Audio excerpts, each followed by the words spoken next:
Alertness. So why should you switch your headlights on when it first starts to get dark?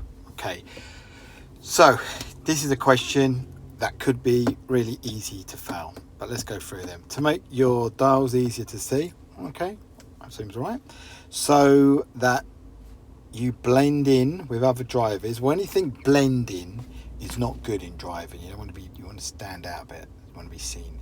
So others can see you more easily. So that's possible, isn't it? Because street lights are lit. So I've seen in the past a lot of people go, "Oh, street lights on, got to put my lights on." But actually, it's so you can be always seen more easily. Okay, so correct answer. Good stuff. Okay, this one. What are these yellow lines painted across the road? Okay, so yellow lines. Okay, let's have a look here. So to choose the correct lane. Now, don't think that is the one. To make you aware of your speed, that's a possibility because they look a little bit sort of rigid, little bumps in them. To help you keep the correct separation distance, that's possible, isn't it? And to tell you the distance to the roundabout. Okay, so that distance to the roundabout, I think, is that green sign with the white slashes, like 200 yards. So I'm going to take that one out to help you choose the correct lane. There's nothing about lanes, so we're now between to make you aware of your speed and to keep the correct separation distance. Right, so if it was the separation distance, I think the gaps would be bigger. So I'm going to go for make you aware of your speed. Correct answer again. Right, so what have we got here? Next question. Okay. What should you do before slowing down or stopping your vehicle? So, if you remember your lessons or you're reading up and thinking about driving lessons, MSM before you should check your mirrors before speeding up or slowing down. So I've got that in my mind. So sound your horn, no, because that'd be really noisy. Select a high gear. So remember, gears are for going, brakes are for slowing. So use your mirrors, or that's the one I thought, and flash your headlights. Definitely going to go for mirrors. And again, I'm in. Look at this. All right. Now, the reason I'm doing this is to show you the breakdown, what you need to do, and to break down the questions. Otherwise, you can end up jumping in and failing like a lot of the people do by 1 point, which we don't want. When do wind pillars cause serious obstruction? So I'm sitting in the car now, and I can see that they are kind of blocking out this guy's drive that I'm looking at. So I've got that in my mind. I'm thinking when you're driving on the motorway, well, let's think driving straight, you're looking down the road, you've got your mirrors, so not so much. When you're approaching a one-way street, I don't know, that makes sense, does it? One-way street, okay, so I'm going to put that to the side. When you're driving on a dual carriageway, we're similar to a motorway. So when you're approaching bends and junctions, so you're going round, definitely. That's a definite, isn't it? I like that one. Yep. You're travelling along this road. How should you pass the cyclists? Right, so I know in the highway code it says you need to leave a prescribed distance of 1.5 metres. So sound a horn as you pass. I think that would be a bit of a nightmare. That'll scare them. Leave plenty of room as you pass. Okay, so that's possible, but it's not giving me an actual distance. But I'm going to keep that to the side there. Keep close to them as you pass. No, don't want to do that. Change down gear before you pass. No.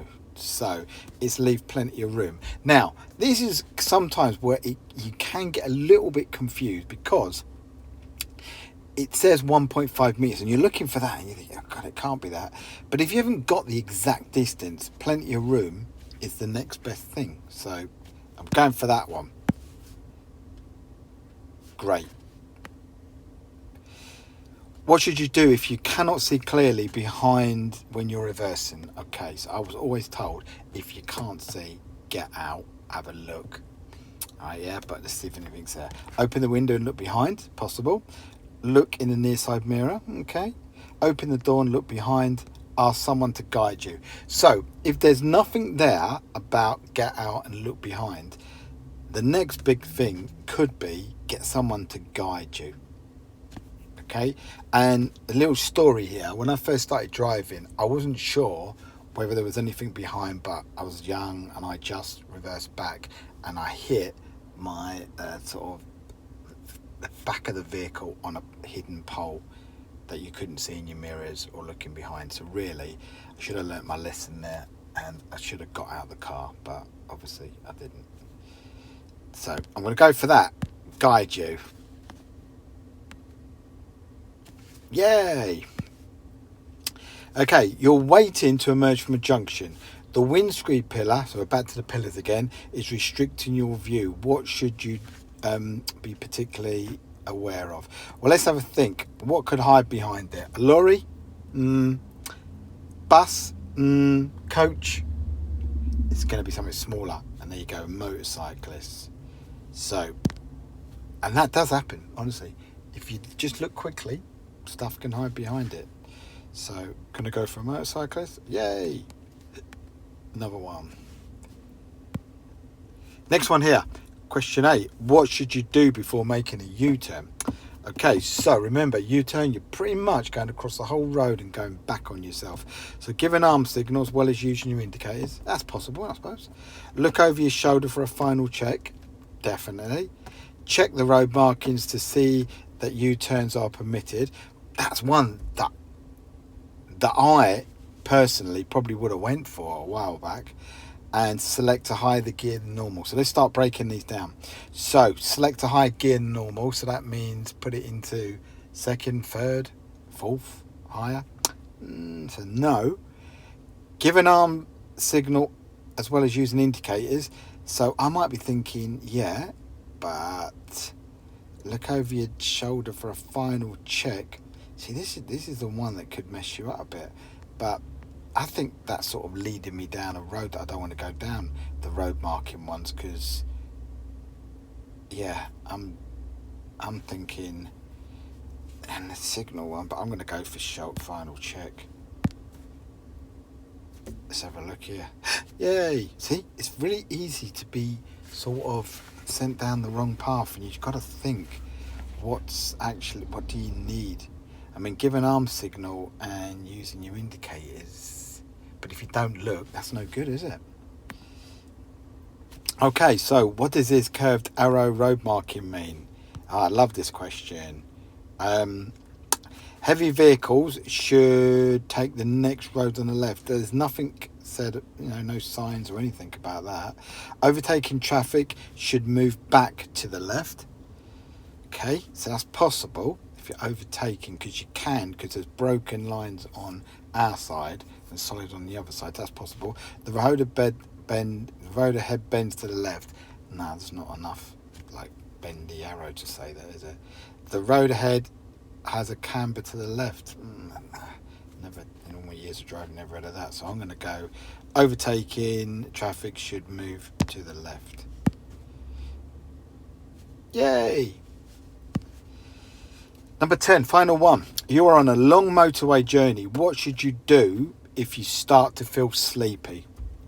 Okay, so what we got here is play some loud music. That's possible, isn't it? Stop on the hard shoulder for a rest. Okay, I'm sure you should only stop on the hard shoulder if you're broken down, if you're in an emergency, so maybe not that one. Drive faster to complete your journey sooner. If you're tired and driving fast, that's probably not going to be a good combination. Leave the motorway and stop in a safe place. So play music, leave motorway and stop, and it's going to be that one, isn't it? Leave motorway, stop in a safe place. Yay!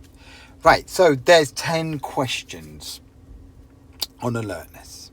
So the reason why I'm doing this and going through this is I'm trying to show you how people make mistakes in their test and jump for the wrong answer. It's really important to make sure you work through each question. There is plenty of time in this theory test to go through these questions and think about it. Okay, so I'm going to try and put these on 10 questions a few times a week, so hopefully they will help. If you want to leave in the comments any categories you want me to go through, then no problem. Thanks very much for listening.